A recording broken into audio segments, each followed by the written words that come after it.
Apocalipse, capítulo 2, carta à igreja de Éfeso.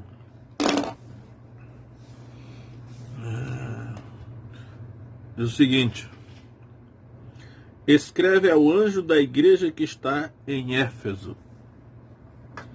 Então, o primeiro destaque que eu quero fazer é: Jesus está ditando a carta, o apóstolo João está escrevendo, né? Escreve ao anjo da igreja que está em Éfeso. E aí, se nós não prestarmos atenção, nós vamos pensar assim: ele está escrevendo uma carta aos Efésios. O apóstolo Paulo escreveu uma carta aos Efésios. Por aqui, Jesus está ditando uma carta, e o apóstolo João é o amanuense, ou o secretário, a pessoa que está escrevendo. Não é a igreja de Éfeso, ele está ditando ao anjo da igreja. Então é bom observar isso, né?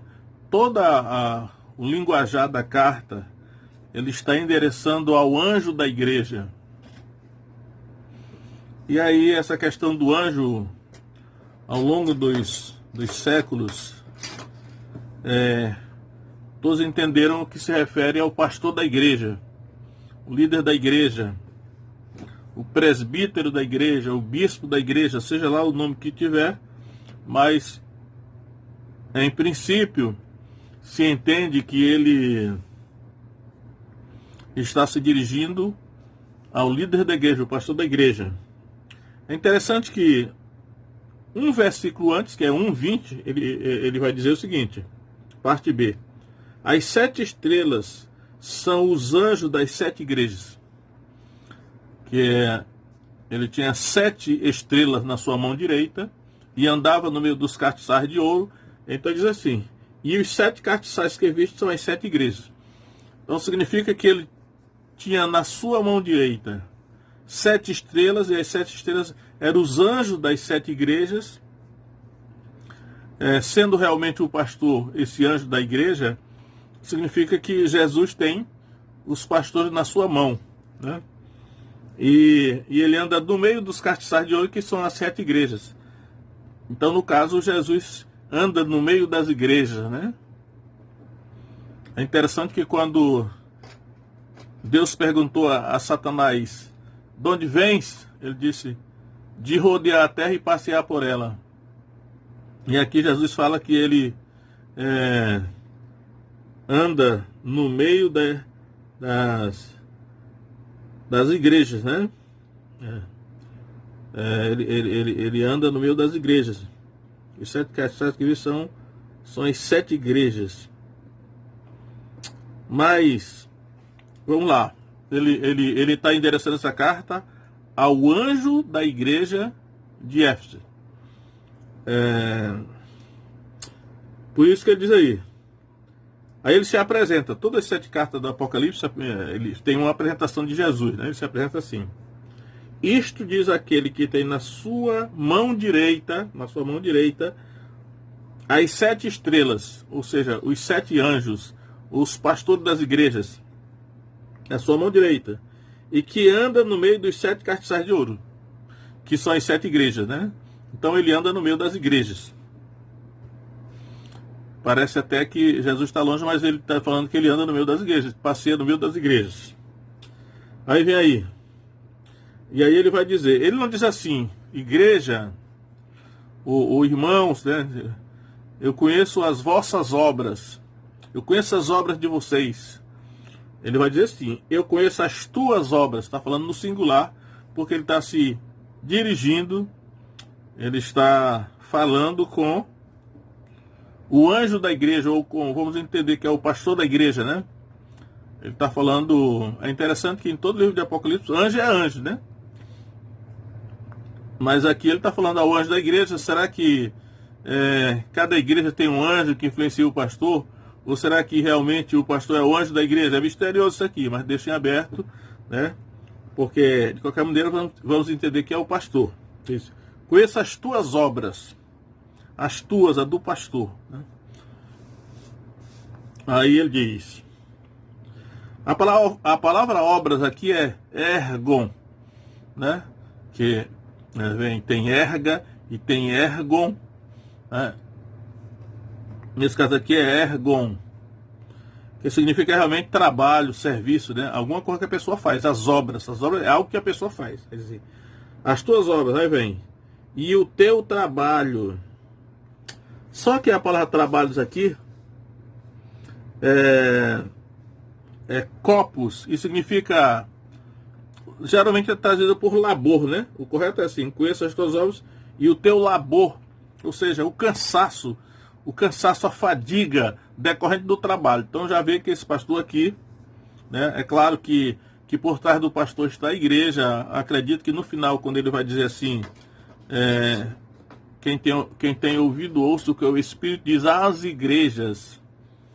Ele, de certa maneira, ele sabe que aquilo que ele falar para o pastor vai falar para a igreja. De certa maneira é assim. Então, ele diz: conheço as tuas obras, quer dizer, eu conheço que você é uma pessoa trabalhadora. Você está, tipo assim, um ativismo, uma pessoa que se esforça, uma pessoa esforçada, trabalhadora, né? É isso que esse anjo é, que esse pastor da igreja é. E ele tanto trabalha que ele se afadiga, ele cansa, né? O labor, né? Uma coisa penosa. Por isso que a palavra perseverança aparece aqui, porque mesmo cansado, ele não para, ele não desiste. E aí, no verso 3 é assim: e sofreste, e tens paciência, verso 3. Trabalhaste pelo meu nome e não te cansaste. É a mesma ideia. Então, esse pastor aqui é uma pessoa esforçada, trabalhadora, né? Isso Jesus diz assim: eu conheço todo o teu trabalho, o teu esforço. Você está trabalhando muito, né? Está se esforçando mesmo. Tá suando a camisa. Está dando sangue no ministério da igreja. E aí a perseverança, né? Que ele vai falar também sobre perseverança, né? E a tua perseverança e tal. Então essa é uma ideia. Ele está reconhecendo e aí eu acredito que Jesus até está elogiando, porque é uma virtude, né? Não é um pastor preguiçoso, não é um pastor acomodado, mas é o anjo da igreja. Ele é esforçado, uma pessoa esforçada, né? Só que nós podemos ser esforçados numa direção errada, né? O que se chama-se de ativismo. De repente, o ativismo religioso pode não ser na direção certa, né? O nosso esforço deve estar canalizado na direção certa. Se nós estivermos na direção equivocada, o esforço, o ativismo acaba sendo algo negativo. E aí ele diz assim, aí eu vou colocar aqui, e que não pode suportar os maus, né? Você, pastor, você não pode suportar os maus, e que puseste à prova os que dizem ser apóstolos e não são, e tu os achaste mentirosos. Novamente ele usa o pronome no singular, né? Tu, pastor, tu anjo da igreja, você não pode suportar os maus. Você é umas pessoas dizendo que são apóstolos, mas você colocou eles à prova e eles foram achados, tu os achaste mentirosos, né? Ele diz ser apóstolos e não são, e tu os achaste mentirosos. Eram mentirosos porque eles estavam dizendo que eram apóstolos sem ser. E essa questão do apóstolo aqui, acredito que é uma designação genérica para líderes, né? Pregadores itinerantes, né? Para outros líderes, poderia ser evangelista, poderia ser pastor, poderia ser qualquer outro tipo de líderes, né? Eclesiástico, que esse pastor aqui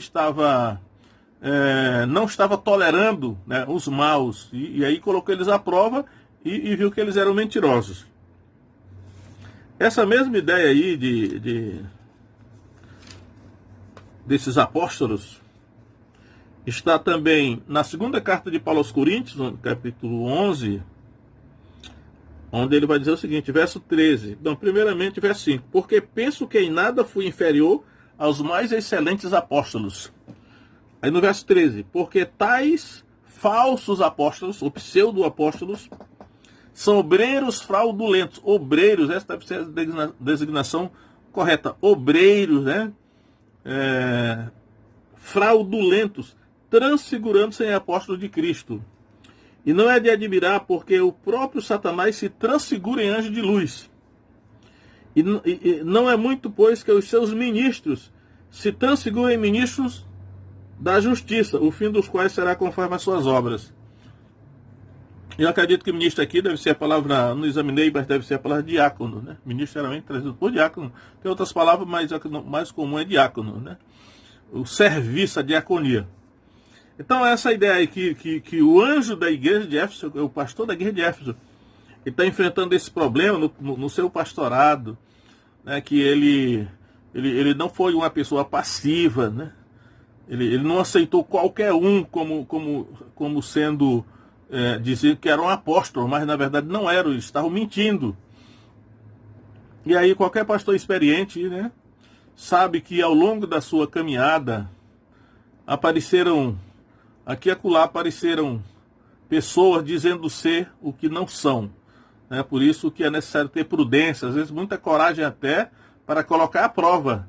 Né? Não podemos ser ingênuos de acreditar no que uma pessoa diz só porque ela diz. Né? Jesus disse: sede prudentes como as serpentes, simples como as pombas.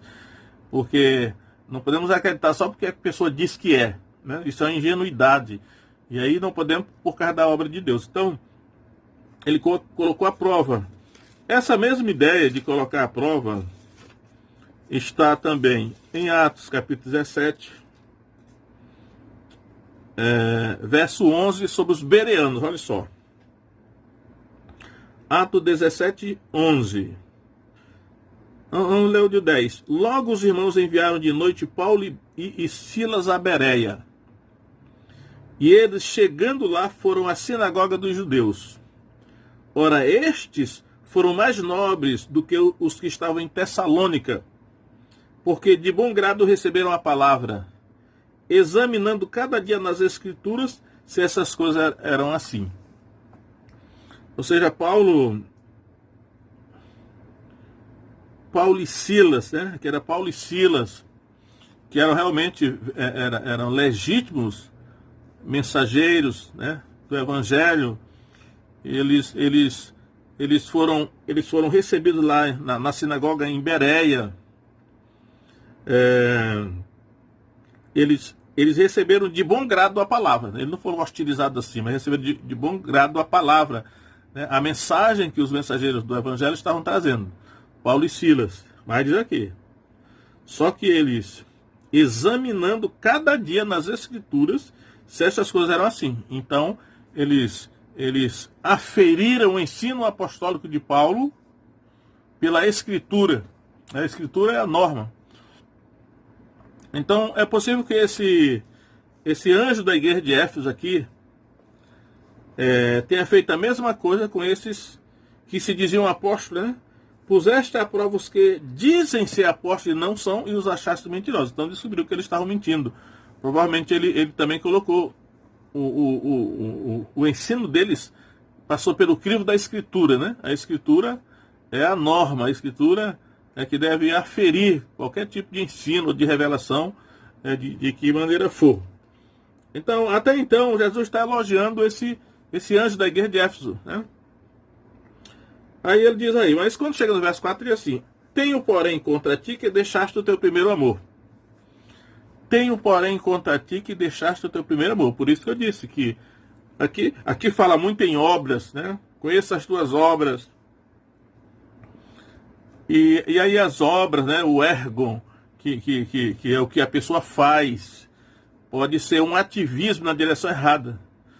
E de repente, como Jesus disse, a pessoa pode se encontrar quando um mosquito engolindo um camelo, né? Se esforçando, se afadigando em algo que não foi isso que Deus chamou para fazer, né? E de repente está negligenciando a coisa mais importante. E aqui ele está dizendo: tenho, porém, contra ti que deixaste o teu primeiro amor. É muito assim lacônica essa expressão aqui, né? Deixaste o teu primeiro amor, porque quando a gente vai examinar essa palavra, como é que deixaste o teu primeiro amor? O anjo da igreja, o pastor da igreja, deixou o seu primeiro amor. O que significa isso? Que Jesus está cobrando dele, né? Tem um porém contra ti que deixaste o teu primeiro amor.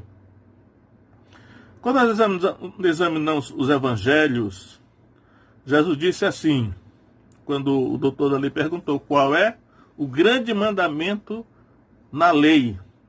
Aí Jesus disse: amarás o Senhor teu Deus de todo o teu coração, de toda a tua alma e de todas as tuas... E eu vou dizer aqui, eu vou citar o texto de Deuteronômio capítulo 6, porque a origem é lá do que Jesus está falando, né? E lá eu creio que está a forma correta, que é: amarás o Senhor teu Deus, lá era Jeová teu Deus, de todo o teu coração. Todo o teu coração aqui é espírito, o espírito, né? Tá a tríplice divisão do ser humano. Espírito, alma e corpo. Então, de todo o teu coração é o espírito. De toda a tua alma, é a alma mesmo. E de todas as tuas forças, é o corpo. Por isso que eu creio que o correto é o que está em Deuteronômio, capítulo 6, que é o original. De todas as tuas forças. Então, Jesus disse, o maior mandamento é: amarás o Senhor teu Deus de todo o teu coração, o espírito, de toda a tua alma e de todo o teu corpo, todas as tuas forças, é do corpo.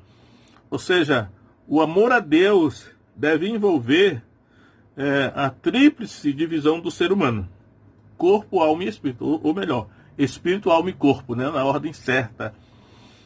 E aí ele diz assim: e o segundo mandamento semelhante a este é: ama o teu próximo como a ti mesmo. Destes dois mandamentos depende toda a lei e os profetas, ou todo o Antigo Testamento. Será que Jesus está falando para o anjo da igreja? O anjo da igreja de Éfeso, que ele deixou o seu primeiro amor, tem a ver com isso? Será que ele deixou o primeiro amor, deixou de amar a Deus de todo o coração, de toda a alma e de todas as forças? Ou será que deixou de amar o próximo como a si mesmo? O Novo Testamento vai afunilando essa questão do amor ao próximo, vai cada vez se tornando mais importante, né? Tem até ponto de Paulo chegar a dizer que ama o teu próximo como a ti mesmo, é o resumo da lei, é isso aí. Então, mas ele deixa aberta essa questão aí: deixaste o teu primeiro amor, né? Amor a Deus, amor ao próximo, vamos imaginar assim. O certo é que ele deixou o amor. Ele deixou o amor, mas ele passou a se concentrar nas obras, né? Nas obras. E aqui envolve a questão doutrinária, porque podemos até ser assim, muito zelosos e ciosos na perfeição doutrinária, na doutrina correta, chamada tecnicamente de ortodoxia, né? É a sã doutrina na Bíblia chamada. E podemos ser zelosos na questão doutrinária, porém falhar na questão do amor, né? É amor ao Deus e amor ao próximo. E João, na primeira carta, ele vai chegar a dizer assim: se alguém não ama ao seu irmão, a quem vê, como pode amar a Deus a quem não vê? Então ele coloca assim, de certa maneira, o amor a Deus deve ser demonstrado pelo amor ao irmão, né? Que ele está falando do irmão, né? Então o certo é que faltou amor aí, né? Por mais que ele se esforçasse, né? De repente ele estava se esforçando muito, até na questão doutrinária, porque esses falsos apóstolos aqui foram achados mentirosos, provavelmente na questão doutrinária, porque... E aí o que eu vejo aqui, que a palavra obras aparece 3 vezes aqui no texto, né? Porque no verso 5 ele diz: lembra-te, pois, de onde caíste, e arrepende-te, e pratica as primeiras obras. A palavra obras apareceu de novo aqui. Então, conheça as tuas obras. E agora, se você deixou o primeiro, então agora pratica as primeiras obras. O arrependimento é isso, pratica as primeiras obras. Significa 2 tipos de obras: as primeiras obras que ele praticava, né, mas que depois ele abandonou essas obras que praticava, as primeiras obras, e aí passou a se concentrar em outras coisas. Então ele disse: olha, arrepende e pratica as primeiras obras. Ele foi mudando de obras, né? E aí eu quero dizer que o que sobressai aqui no texto é que aquilo que nós fazemos é resultado do que nós cremos, ou seja, as nossas obras, elas são resultado da nossa doutrina, né? Se nós abraçamos a doutrina certa, então nós praticamos as obras certas, porque as obras são resultado da doutrina. Aqui que entra a questão da ideologia, né? Ideologia é o conjunto de valores de um povo. Tipo assim, a cultura, né? Que quem produz a cultura é a ideologia, porque aquilo que um povo pensa, ou que uma igreja pensa, é isso que ela vai praticar. Se mudar a maneira de pensar, muda as obras. Isso está aqui no texto. Ele vai dizer assim, verso 6. Tens, porém, isto, que odeias as obras dos nicolaítas, as quais eu também odeio. Aqui está aborreço, mas o certo é odeio mesmo. E Jesus está falando, ao teu favor, anjo da igreja de Éfeso, você odeia as obras dos nicolaítas, as quais eu também odeio. Então já é a terceira vez que a palavra obras aparece aqui. E obras é aquilo que alguém faz, aquilo que alguém pratica, né? E a doutrina é aquilo que nós cremos. O conjunto de valores intelectuais na nossa mente, né? A ideologia que nós abraçamos é que produz as obras que nós praticamos. Isso aqui é elementar, né? Porque quando nós chegamos aqui, na próxima carta, eu vou ter que entrar, porque está falando do mesmo assunto, na carta à igreja de Pérgamo, ele diz assim, no verso 14, 2,14, Apocalipse 2,14, porém, umas poucas coisas tenho contra ti, já é outra igreja, o outro anjo da outra igreja, né? Porque tens lá os que seguem a doutrina de Balaão.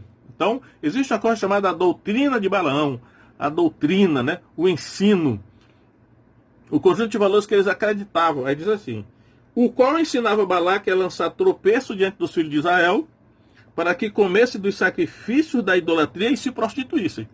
Então, as obras que os judeus foram praticar, creio que é Números capítulo 25, as obras que eles praticavam eram sacrifícios de idolatria e a prostituição. Isso eram as obras, isso é o que eles faziam. Mas por que eles fizeram isso? Porque antes eles foram ensinados no que é chamada doutrina de Balaão. Balaão ensinou, né, essa doutrina. Então, primeiro é a doutrina, o conjunto que você crê. E aí as suas obras vão brotar daí. Se você quiser mudar as obras, tem que mudar a doutrina. Isso vale para uma pessoa, vale para uma igreja e vale para uma nação, né?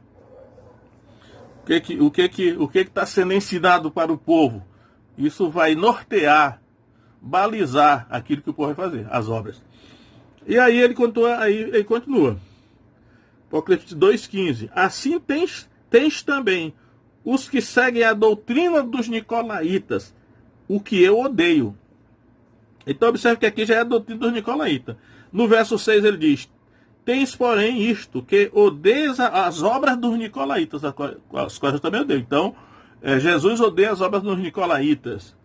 E esse anjo da igreja, aqui o pastor, ele também odeia as obras dos nicolaítas. Aqui não diz que obras são. Mas depois diz, assim tens também os que seguem a doutrina dos nicolaítas, as quais eu também odeio. Ou seja, existia a doutrina dos nicolaítas, existia as obras dos nicolaítas. Então, a doutrina é o que são o conjunto de valores, né? O que é ensinado. Já começa com as crianças, né? Se você quiser saber o que as crianças vão fazer, é só você colocar, desde a infância, os ensinamentos doutrinários que você vai colocar na mente dela. Isso aí que vai dizer o que elas vão praticar, né? Por isso diz assim, ensina a criança no caminho que deve andar, e depois que ela crescer, não se desviará deles. Isso tanto faz na casa, como na escola, como na igreja, na nação e tudo mais. Então, Satanás sabe disso, né? E procura praticar. Aí vem aqui. Voltando para a carta da igreja, para o anjo da igreja de Éfeso, ele era zeloso na doutrina, né? Mas ele começou praticando umas obras, depois foi mudando, ele deixou o primeiro amor. Ele disse, lembra-te, porra, de onde caíste, né? Acredito que o amor dele esfriou, porque também aquilo que ele acreditava foi mudando. Parece assim, quando nós nos convertemos, somos muito fervorosos às vezes, e aí, à medida que vai ficando mais antigo na vida cristã, vai relaxando, vai esfriando, não é mais aquela pessoa tão diligente, tão intensa, e nas coisas de Deus, aí começa a faltar os cultos, começa a parar de contribuir, começa a relaxar, achando que aquilo não é muito importante. Então a pessoa vai se esfriando assim, gradativamente, e daqui a pouco ela não percebe que ela já caiu. Por quê? Deixou o primeiro amor. Então convém que nós nos esforcemos para que, à medida que o tempo for passando na nossa caminhada cristã, relacionamento com Jesus, nós não deixemos o nosso primeiro amor, né? Temos, Hebreus diz 2 vezes isso, né? Se tão somente conservarmos até o fim aquele mesmo fervor inicial. Então, aí eu vou terminar aqui dizendo o seguinte: quem tem ouvidos ouça o que o Espírito diz às igrejas. Agora sim, ele começou dizendo a carta: ao anjo da igreja de Éfeso escreve. Então, o tempo todo ele fala para o anjo da igreja. E aí ele termina dizendo: quem tem ouvido, ouça o que o Espírito diz às igrejas. Então, ele já mostra aqui que ele está... isso vai chegar nas igrejas. As igrejas, nem só a igreja de Éfeso, é todas as igrejas. E que é o Espírito, ou seja, o Espírito Santo, ele está agora falando, porque Apocalipse, ele começa assim, ó, 1:3 de Apocalipse. Bem-aventurado aquele que lê. Aquele que lê é o pastor da igreja, né? O anjo da igreja, o pastor da igreja. Por quê? Naquele tempo, só quem tinha a Bíblia, ou só quem tinha o livro, era o líder da igreja, no caso o pastor, né? Por isso que Paulo diz a Timóteo: até que eu vá, aplica-te a leitura pública das Escrituras, a exortação e o ensino, porque o povão não tinha Bíblia, portanto, ele só podia aprender a palavra de Deus ouvindo. Aí ele diz aqui, Apocalipse 1:3, bem-aventurado que lê. Quem lê é o pastor, naquele caso lá, o líder, né? Ele lê, aí diz lá. E bem-aventurados que ouvem as palavras desta profecia. Quem é que ouve as palavras desta profecia? O povo que estava lá sentado ouvindo o líder ler a escritura, né? A profecia em si. E guarda as coisas que nela estão escritas, porque o tempo está próximo. Então são 3 coisas. Aquele que lê é o líder, eu diria que ele lê para o povo, aí o povo ouve, né? E aqueles que ouvem as palavras dessa profecia e praticam as coisas que nela estão escritas, né? Porque tem que ser praticante, não só ouvinte.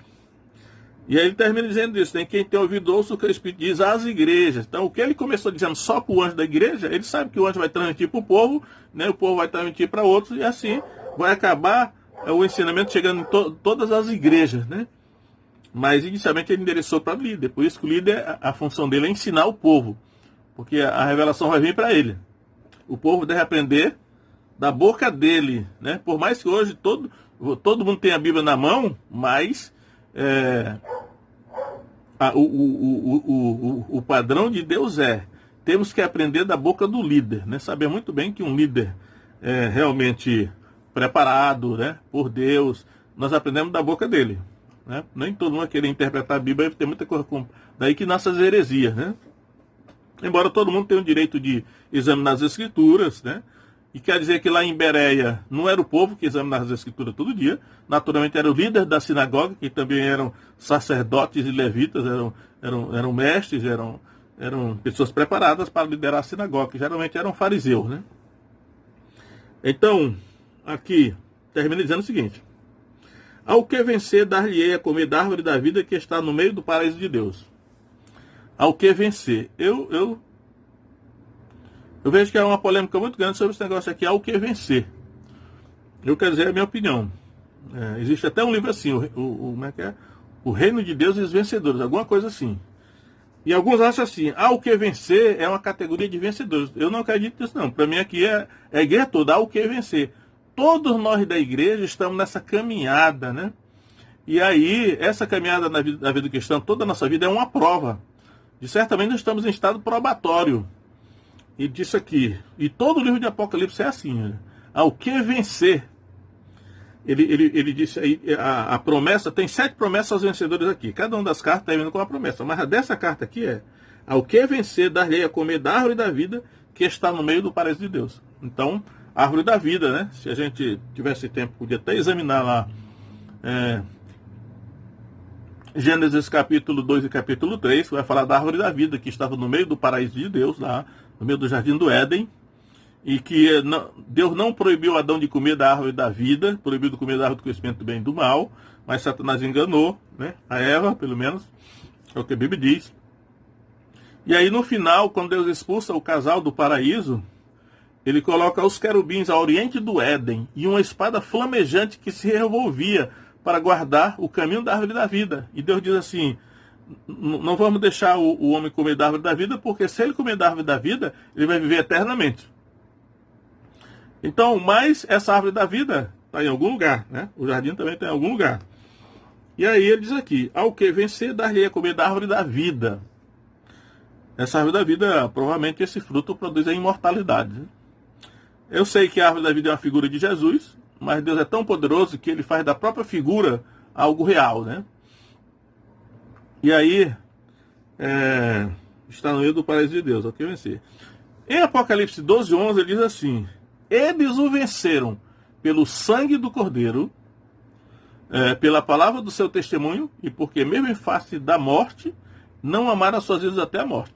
E a mensagem do Apocalipse é uma mensagem muitas vezes assim, desagradável para alguns, porque ela diz assim, né?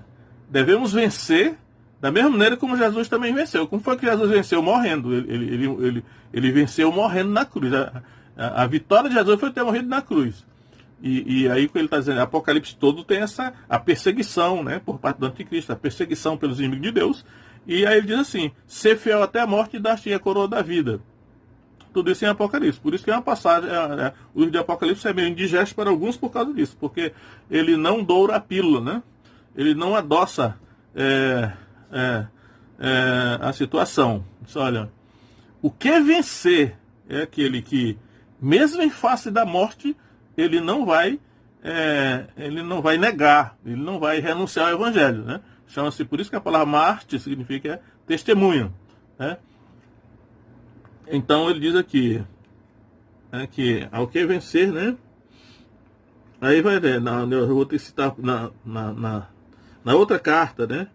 Em Apocalipse 2, verso 26, diz assim, ao que vencer e guardar até o fim as minhas obras, eu lhe darei a autoridade sobre as nações, e com vara de ferro as regerá, e serão quebradas com vaso de oleiro, como também recebi de meu Pai, e dar-lhe a estrela da manhã.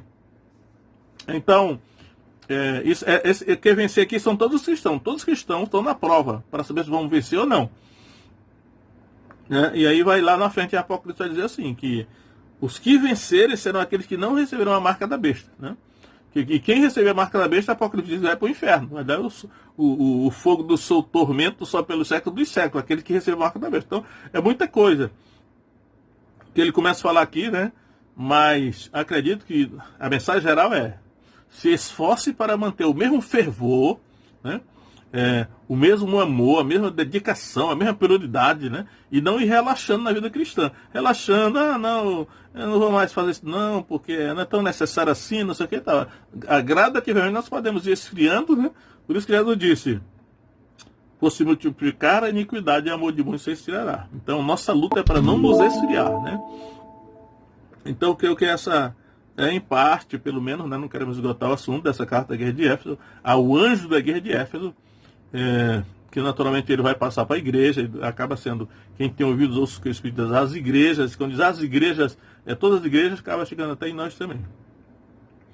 Então, vamos lutar para que o nosso amor não esfrie, né? Se tiver esfriado, vamos lutar para reacender e praticar essas primeiras obras. E quando falo em obras, eu entendo que, além do nosso relacionamento com Deus, são obras de amor em favor dos irmãos também. Que assim seja, em nome de Jesus. Amém.